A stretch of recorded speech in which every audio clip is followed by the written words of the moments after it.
You have big plans. You always have big plans. And somehow, nothing ever happens. You know the feeling. The sudden clarity at 11 p.m. where everything makes sense. The business idea that's so obvious you can't believe nobody has done it yet. The book you're going to write, the language you're going to learn, the version of yourself you're going to become. Starting Monday, you can see it clearly, completely. And then Monday comes and you don't start. You've called yourself lazy, undisciplined, someone who talks a big game but never follows through. You've wondered if something is fundamentally wrong with you. There isn't. You were built this way. And in the next few minutes, I'm going to show you exactly why, and why your brain has been quietly collecting its reward this whole time, without you knowing. You get the idea. The business, the project, the goal, it doesn't matter what it is. In the first few days, the energy is real. You think about it constantly. You tell a friend. You imagine how it's going to go, who you're going to become when you've done it. And it feels incredible. That feeling, that electric, anything is possible feeling, is real. It is produced by a real biological process happening in your brain. And here's the part nobody tells you. That feeling is also the reason you never start. Not despite the excitement, because of it. Your brain found a shortcut, and it has been using it against you your entire life. Most people believe that motivation leads to action. You feel excited, you get inspired, and that energy carries you forward into actually doing the thing. But if motivation reliably produced action, you would have started already. You had the motivation, the excitement, the vision, and still nothing happened. The standard answer is discipline, willpower. The people who succeed just want it more. And there's some truth to that, but it misses something fundamental. Your brain, before you've made a single decision, before you've taken a single step, has already processed your goal as partially complete. Not because you're weak, because your brain is running a reward system that was never designed for abstract future goals. And when you imagine achieving something, when you really see it, feel it, tell someone about it, that system fires. The reward arrives. Not the reward for doing the thing, the reward for thinking about doing the thing. From your brain's perspective, those two things feel almost identical. That's not laziness. That's a biological system doing something it was never meant to do, in a world it was never designed for. To understand what's actually happening, we need to talk about dopamine. Think of dopamine as your brain's motivation engine, not a pleasure chemical.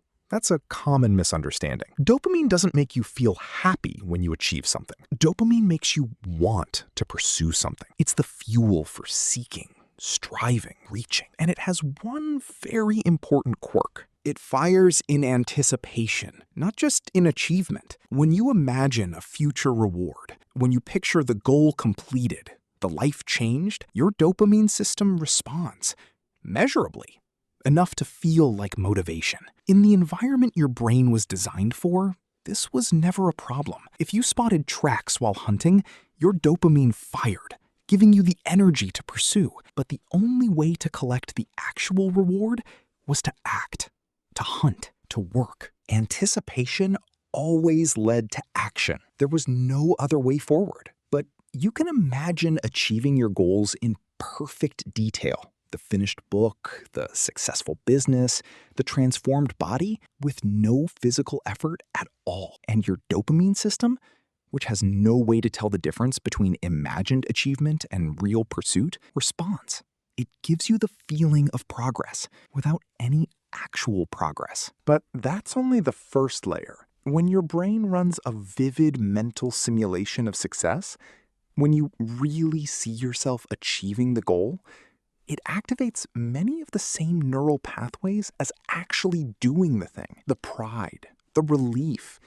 I'm the kind of person who did this. Your brain generates a version of all of these during a vivid enough visualization. Remember that electric feeling from the opening? That's not just excitement. That's a partial simulation of achievement. Your brain ran the movie. It felt the ending. And in doing so, it took the edge off the hunger that would have driven you to act. And then there's the third piece. When you tell someone about your goal and they respond with enthusiasm, that's such a great idea. You should definitely do that. Your brain's social reward circuit fires. Think of it as your brain's approval system. In the environment your ancestors lived in, social approval wasn't just nice to have. It was survival. Acceptance by the group meant safety. So their positive response to your goal registers as something significant, something worth rewarding. That social reward, the validation, the feeling of being seen as someone with big ambitions, partially substitutes for the reward of actually achieving the goal. So by the time you've imagined your goal, visualized achieving it, and told 2 people who responded enthusiastically, your brain has collected 3 separate reward signals, all without a single action taken. That's not weakness. That's your dopamine system doing exactly what it was built to do in a world that gave it far too many shortcuts. So here's the question. If your brain is collecting its reward from the dreaming and the telling, how do you keep it hungry enough to actually start? Not by stopping yourself from dreaming, not by never telling anyone. What your dopamine system responds to is hunger. And hunger comes from one thing: not having collected the reward yet. The people who consistently follow through don't visualize less, they visualize differently. Instead of imagining the goal achieved, the finished product, the transformed life, they imagine the process, the first step, the next obstacle, what they'll do when it gets hard. That shift keeps the dopamine system in pursuit mode rather than arrival mode. And the second piece, stop telling people your goal. Tell them your next action instead. I'm going to write a book, collects the social reward immediately. Their enthusiasm rewards the dream, not the doing. I'm writing for 20 minutes tonight collects nothing yet. The reward only comes after you've done it. The hunger stays intact. This is almost embarrassingly simple, but it works because it's biological, not motivational. You're not trying to want it more. You're simply not giving your dopamine system its shortcut. You're keeping it in the mode it was designed for: pursuit. Try it right now with whatever you've been meaning to start. Don't picture it finished. Picture the first 20 minutes. What are you doing specifically? What's the first obstacle you'll hit? Notice the difference in how that feels. Not electric, slightly uncomfortable, maybe? That discomfort? That's your dopamine system in seek mode. That's hunger.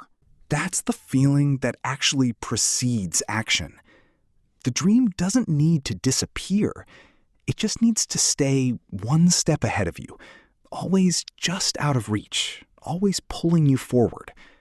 Keep the gap open. Let's come back to the beginning. You have big plans. You always have big plans. Now you know why. Your dopamine fires when you imagine the goal. Your simulation system runs the movie of success and generates the feeling of arrival. And your social reward circuit collects the approval before a single action has been taken. By the time you sit down to start, your brain has already been paid.